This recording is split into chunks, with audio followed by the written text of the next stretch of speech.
Hi everyone, I'm Tamila, a business and academic English teacher in Münster, Germany. I'm here today to talk about, I have a fluff on my sweater, sorry about that.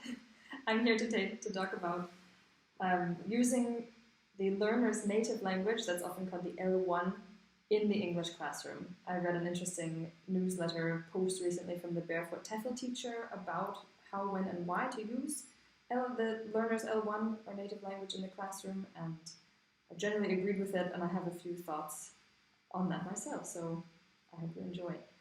I've been teaching English for 12 years, and I started at one end of the spectrum.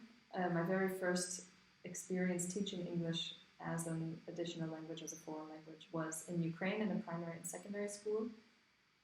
At that point, I used, in retrospect, too much Ukrainian in the classroom. Once my Ukrainian skills got pretty good, especially with beginner pupils, second graders, third graders, fourth graders, I used quite a lot of Ukrainian to explain concepts and grammar and things like that. In retrospect, it was probably too much, and I probably should have pushed more to keep my lessons completely in English. As I learned later on, when I completed my CELTA and Delta certifications in London, I moved more into the camp of total immersion. It's really important only to speak English in the classroom, and this is the best way to help the learners learn. I fully subscribe to that, and I still agree with it. And in some situations, this is what I have to do. I taught in London for 5 years in charities or NGOs, and I had learners from mixed backgrounds with different first languages, or languages that I didn't speak, like Bengali. I had a lot of Bangladeshi students or other students from other parts of South Asia, and I just don't speak those languages. So we had to stick to English, and that worked quite well. I think the learners really were able to help. They would help each other sometimes in their first language if they spoke similar first languages, but I had to stick to English, and that worked quite well overall. And I myself find, living in Ukraine and now living in Germany, you learn the language a lot faster when you are fully immersed and you just have to use that target language.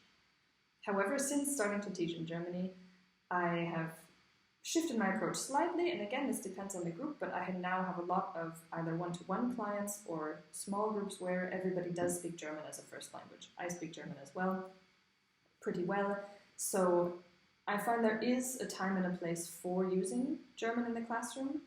It can be helpful to check understanding of a concept, an idiom, a vocabulary, a piece of vocabulary. If an advanced learner especially has very fluent English but just misses one word, sometimes all you need is just a really quick translation, and that's enough for the learner to just get it and move on.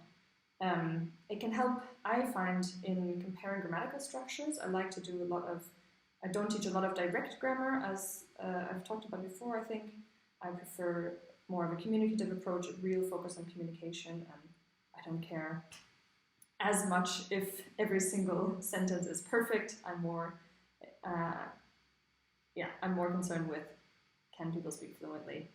And it can really help to compare grammatical structures. For example, to say in German, we use present perfect similarly to how we use present perfect in English, or at least maybe the use isn't similar, but the structure is the same.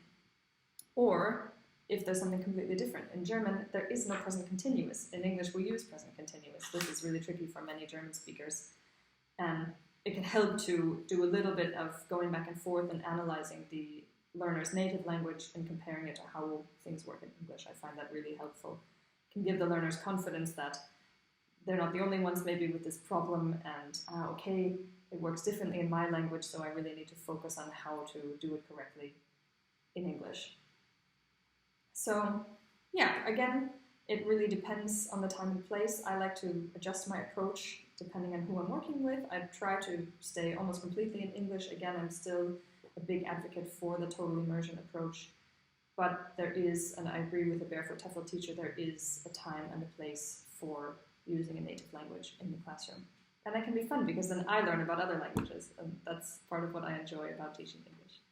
Thanks for listening, and if you have thoughts, feel free to leave a comment and let's get a conversation started. But I'll sign off and say thank you and goodbye.